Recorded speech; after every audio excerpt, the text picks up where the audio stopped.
Hi guys, I'm back with another unboxing, and today I'm unboxing the Tekken 8 Collector's Edition. And holy crap, this franchise has been near and dear to my heart for years. I don't play it as often as I used to, but back on the PS1 days, the third Tekken game was like one of the games I played the most of. And also like Tekken 5 on the PS2, holy crap, I was addicted to those games. I also played all the other games in between, but especially like 3 and 5 have been very close to my heart. So I'm always a little excited when the next Tekken game come out, even though I don't play them as often anymore. And I kind of suck at them now. I used to be good. I really did used to be good at them, but not these days. So yeah, let's take a look at this collector's edition. I'm just gonna remove the plastic first because it's gonna give it a lot of glare, and the sun is shining kind of hard in my apartment right now. So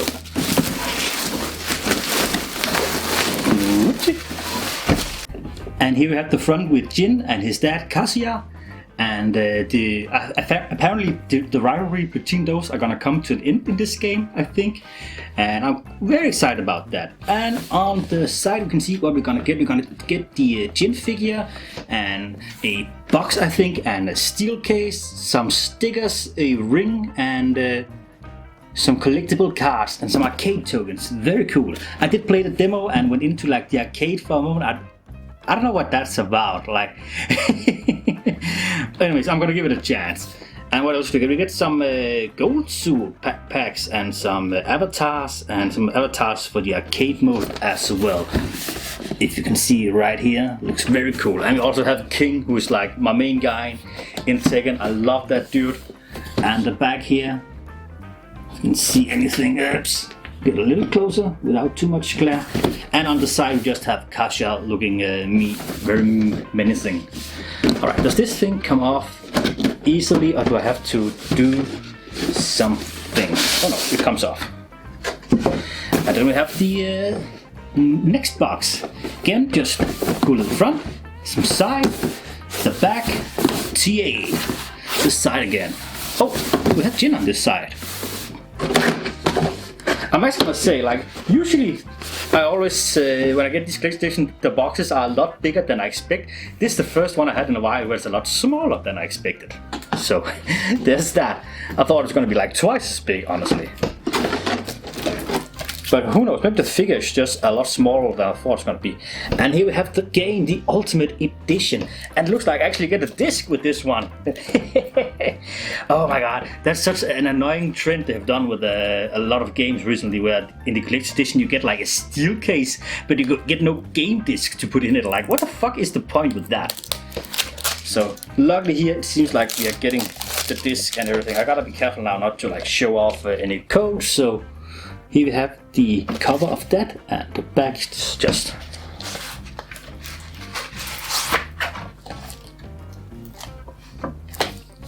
and this one is identical, almost, I think, and the back, yes.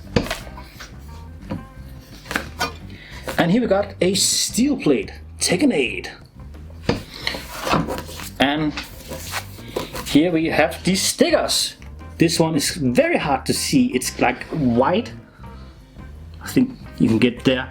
And then this one, which I think is the logo for the Mishima Corporation, without being like, or maybe it's the King of Iron Fist.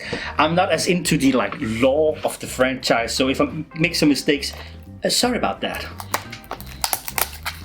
I just thought it was fun to like play a guy with Jaguar mask, beating the shit out of people. I should get my knife.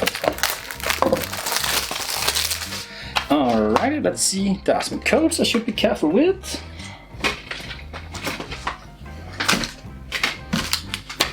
And a disc. Alright, and there was also a steel case. Damn, actually it looks pretty cool. We have Kazuya and we have Jin right here. And I'm gonna show close-up of all thing in the collector's edition at the end of the video. So stay tuned for that. And on the inside we have room for 2 discs. Is there only just 1 disc? Yeah, why is there room for 2 discs? Oh, who knows, maybe I'm gonna come across another disc. Is there a soundtrack that comes under this? I don't know. And here we have the thing that was holding the games.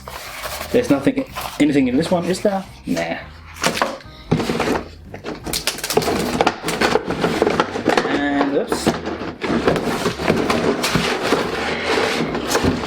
Whoop.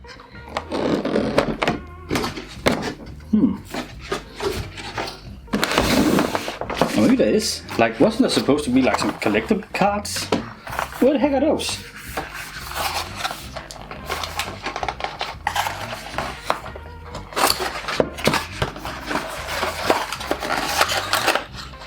No. Are the collectible cards digitally? 8 glossy collectible cards. They're not. They're not. Oh!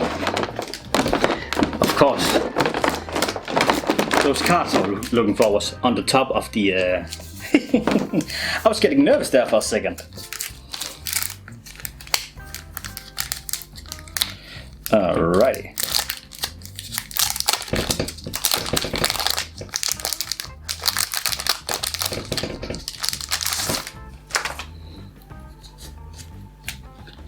And we have the cards right here. Let me just, they're stuck together like a motherfucker.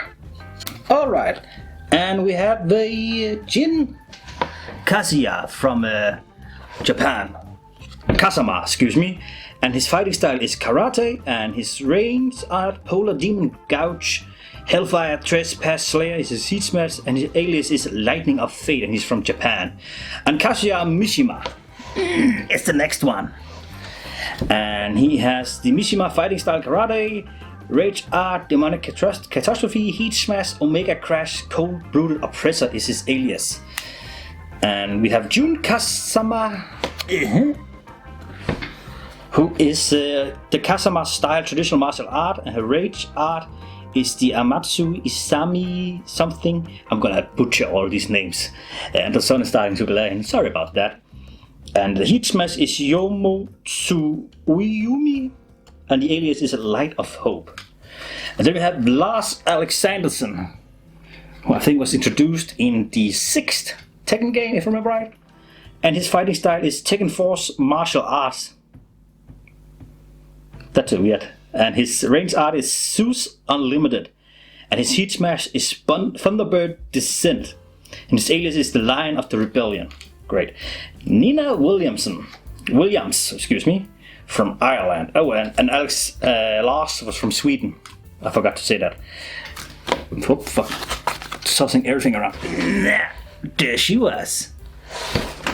And her fighting style is an assassination art. Range of death.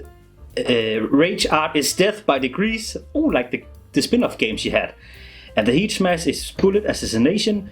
And alias is silent assassin. And then we have Ling Xiaoyu. Whoops. From China.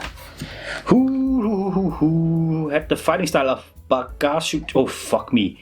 Bagushan based Chinese martial art. Holy crap.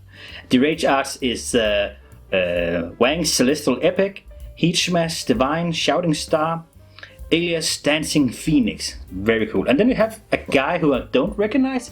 He was either in the 7th game, maybe, or he's introduced in this one. I don't know, because I didn't play that much of the 7th game, if I'm gonna be honest. And his name is Claudio Serafino.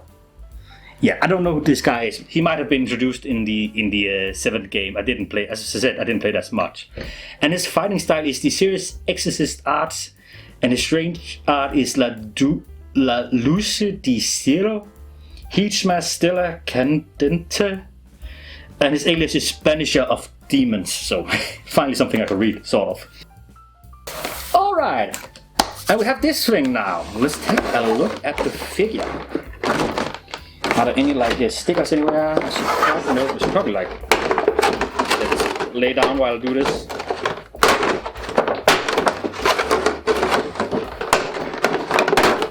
And this is like a decent size for a figure. It's not like a big and vulgar like it was in like the Tekken 7 Collector's Edition, which I have. That thing is like taking up some space, but I still really like it. But this one also looks pretty cool. Jin, they're looking very awesome. Again, remember I'm going to show close-ups of everything at near the end of the video. And he seems pretty easy to put together. There's just the the wing here. There we go.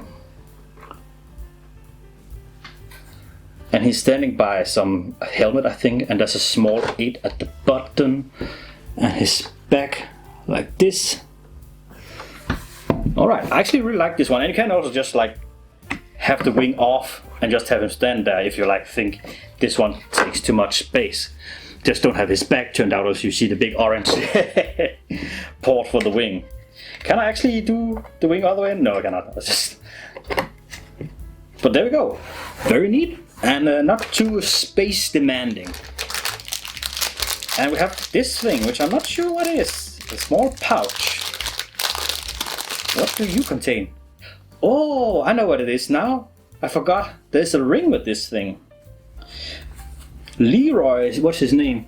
Leroy Smith. I think he was introduced as like a, if I remember right, as a DLC character for Tekken 7.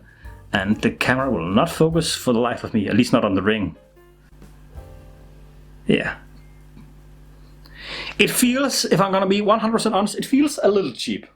A little cheap. It's also like open in the back, which, not gonna focus again, which is probably just to like, so you can squeeze it together to fit on your finger. So that might also be the reason why it feels like a little cheaply made. But, because you need to like be able to squeeze it together on your finger so it will fit as many people as possible. But yeah, it fits my small little lady fingers perfectly. Oh fuck, I said that too soon. How do I get this thing off now? Fuck! You're kidding me! That's why I don't wear jewelry. Oh! Oh, for fuck's sake. Do I really have to go out and get the dishwasher soap? No! Oh! My god, I think I had to keep this thing on my hand. Alright, and we have the arcade token, which also looks very sweet. The last thing of the collector's edition.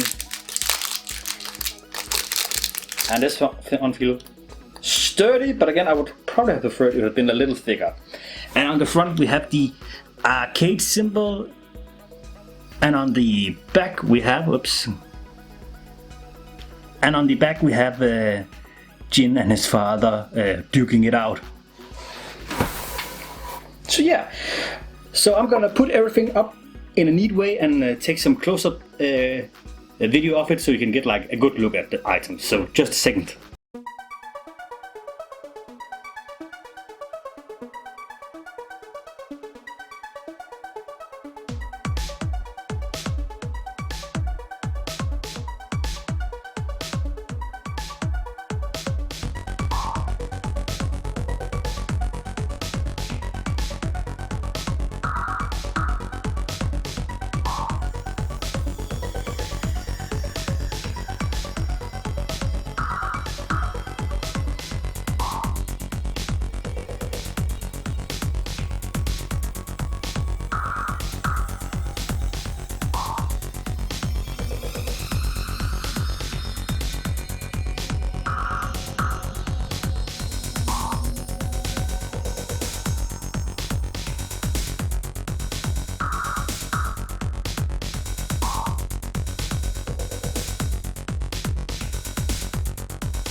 And there we have it. That's what you get with the Tekken 8 Collector's Edition.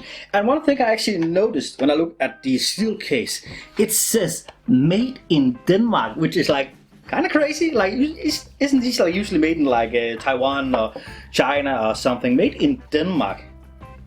That's very close to home, dude. That is home actually. So that's crazy. Maybe like I gotta check up on some like other collector's edition to see if they're all made in Denmark, because they probably are, which is like weird. Didn't know we made these things in Denmark, but hey, That's just a cool little detail, I guess. And yes, holy crap, I really love the figure. The figure is probably the highlight for the collector's edition, in my opinion. The steel case is also very awesome, even though I'm kind of confused with the why there's room for 2 discs. Who knows? And the digital content, as said, is like costumes and a player character year 1 pass. Oh, I can get some of the upcoming DLC characters and 4 additional playable characters. Alright, and some avatar costumes. So I think that was one of the reasons why I was kind of turned off with Tekken 7, was they added a ton of characters, but they were all like super expensive for what they were, like for a new character, and those wasn't like just a how do you say, a price I could pay just to get all the characters, because I would have done that, or like a version where I would make sure to have all the characters, and it seems like kind of a hefty investment to get all. I think it's cool to add characters to a fighting game after it has been released, but still, like that for that hefty price, or like no way for anyone to like just, I want to pay once and get all the characters. Yeah, maybe that's just me. Maybe I'm just that kind of guy. But hey, I'm also like the one guy who also misses like unlocking characters, like in fighting games. That was one of the most addicting thing about the Tekken franchise, at least with the first 5 of them, is that every time you finish arcade mode back in the day, you would unlock a new character, and I thought that was the best thing about Tekken. These days, most if not all fighting game characters has to be out with the game, which is kind of a shame, because I loved unlocking new characters. Really like an incentive to keep playing. But these days people are just impatient. They just want to play their favorite characters or all the characters, and yeah, I don't know. I understand it, but I still miss the unlocking of all characters. Anyways, this has been not babbling about this. Now I'm just gonna quickly edit this video together, and then I'm gonna play some Tekken, and I'm gonna start off with my main guy, King. Or maybe I should play as Armor King. I think he's also in the game. So anyways, enough about this. Let's call it for now. Hey, if you've been sticking through the bad English, you're a real hero. Thanks for watching, and take care.